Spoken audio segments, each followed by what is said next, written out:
नमस्कार मित्रांनो, आजच्या व्हिडिओमध्ये तुम्हा सर्वांचे मनपूर्वक स्वागत।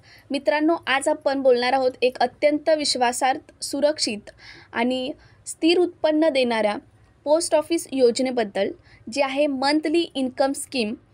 ही योजना त्यांच्यासाठी आहे ज्यांना दर महिन्याला निश्चित रक्कम हवी असते, म्हणजेच निवृत्ती व्यक्ती, गृहिणी, बचत करणारे मध्यमवर्गीय आणि ज्यांना गुंतवणुकीचा धोका नकोय अशांसाठी। चला तर मग पाहूया की ही योजना नक्की काय आहे, व्याज किती मिळतं, पैसे कसे गुंतवायचे आणि दर महिन्याला किती मिळणार। तर मित्रांनो, व्हिडिओ स्किप न करता व्हिडिओ शेवटपर्यंत नक्की बघा। आणि हां, जर तुम्ही मराठी अवनी यूट्यूब चॅनलवरती नवीन असाल तर चॅनलला सबस्क्राईब करायला विसरू नका। चला तर मग व्हिडिओला सुरुवात करूया। तर मित्रांनो, सर्वप्रथम आपण ही योजना नक्की काय आहे ते पाहणार आहोत। तर ही योजना भारत सरकारच्या अंतर्गत चालणारी एक पोस्ट ऑफिसद्वारे राबवली जाणारी एक गॅरंटीड रिटर्न योजना आहे। ही योजना ही सेविंग बेस्ड इन्कम प्लॅन आहे। गुंतवणूक झाल्यावर 5 वर्षासाठी दर महिन्याला निश्चित रक्कम तुमच्या खात्यात येते। इथे खास सांगायचे झाले तर ही योजना कोणत्याही शेअर मार्केटच्या जोखमीपासून सुरक्षित आहे। व्याज सरकारी निश्चित असते, त्यामुळे बदल होत नाहीत। आता या योजनेत व्याजदर आणि किती परतावा मिळतो तर 2025च्या अपडेट व्याजदर आहे 7.4% प्रतिवर्ष। व्याज प्रत्येक महिन्याला मिळतो आणि मूळ रक्कम ही 5 वर्षानंतर परत मिळते। त्याच्यानंतर गुंतवणुकीची मर्यादा काय आहे, जर वैयक्तिक खाते असेल तर 9 लाखापर्यंत गुंतवणूक करता येतं आणि जर संयुक्त खातं असेल म्हणजे जर जॉईंट अकाउंट असेल तर तुम्हाला 15 लाखापर्यंत तुम्ही गुंतवणूक करू शकता। आणि जर मायनर अकाउंट असेल म्हणजेच 18 वर्षाखालील मुलांचा जर खाता असेल तर त्यांची मर्यादा आहे 3 लाखापर्यंत तुम्ही गुंतवणूक करू शकता। इथे महत्त्वाचं म्हणजे जितकी तुमची रक्कम गुंतवाल त्यानुसार तुम्हाला दर महिन्याला व्याज मिळत जाईल। आता त्याच्यानंतर या स्कीमसाठी काय पात्रता आहे किंवा अर्ज कसा करायचा, तर आपण सर्वप्रथम पात्रता बघूया। तर पात्रता पहिला आहे भारताचा नागरिक असणं गरजेचं आहे।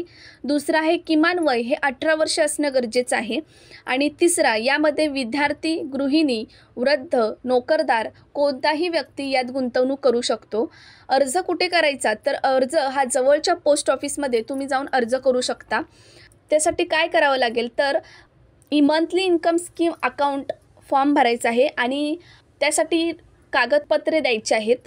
तर कोणती कागदपत्रे द्यायची आहेत, तर पहिला आहे आधार कार्ड, दुसरा पॅन कार्ड, तिसरा 2 पासपोर्ट साईज फोटो, चौथा आहे पोस्ट ऑफिस अकाउंट, पाचवा आहे नॉमिनी डिटेल्स आणि 6वं आहे रहिवासी प्रमाणपत्र।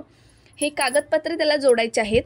त्याच्यानंतर या स्कीमचे फायदे काय आहेत, तर पहिला आहे दर महिन्याला उत्पन्न मिळते, दुसरा आहे सुरक्षित योजना आहे आणि सरकारची हमी आहे, तिसरा आहे सोपी प्रक्रिया आहे, कोणताही एजंट नाही, चौथा आहे जॉईंट अकाउंटची सुविधा आहे, पाचवा आहे नॉमिनी ठेवण्याचा पर्याय आहे, 6वं आहे स्मॉल सेविंग स्कीम असल्यामुळे रिटर्न्स मिळण्याची खात्री आहे, 7वं आहे पोस्ट ऑफिस प्रत्येक गावात असल्यामुळे सहज प्रवेश मिळू शकतो।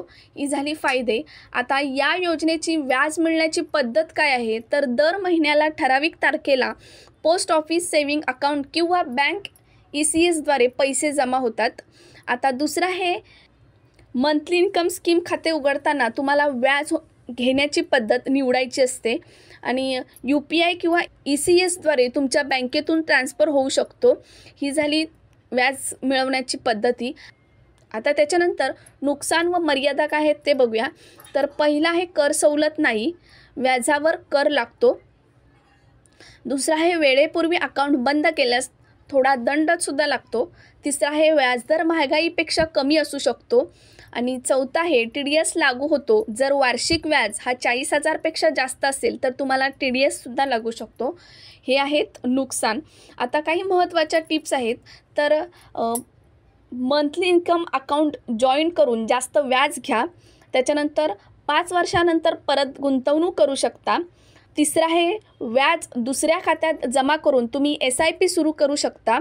चौथा आहे सिनियर सिटीजनसाठी ही योजना खास फायदेशीर आहे। आता मित्रांनो, आजच्या काळात महागाई वाढते आणि उत्पन्न निश्चित नाही, अशा वेळी पोस्ट ऑफिसची ही योजना स्थिर उत्पन्नाचा चांगला पर्याय आहे। निवृत्ती जीवन, घर खर्च, शाळा फी कोणताही उद्देश असो या योजनेने मदत होऊ शकते. जर तुम्हाला माहिती उपयोगी वाटली असेल तर नक्की लाईक करा, शेअर करा आणि मराठी अवनी यूट्यूब चॅनेलला सबस्क्राईब करायला विसरू नका. धन्यवाद.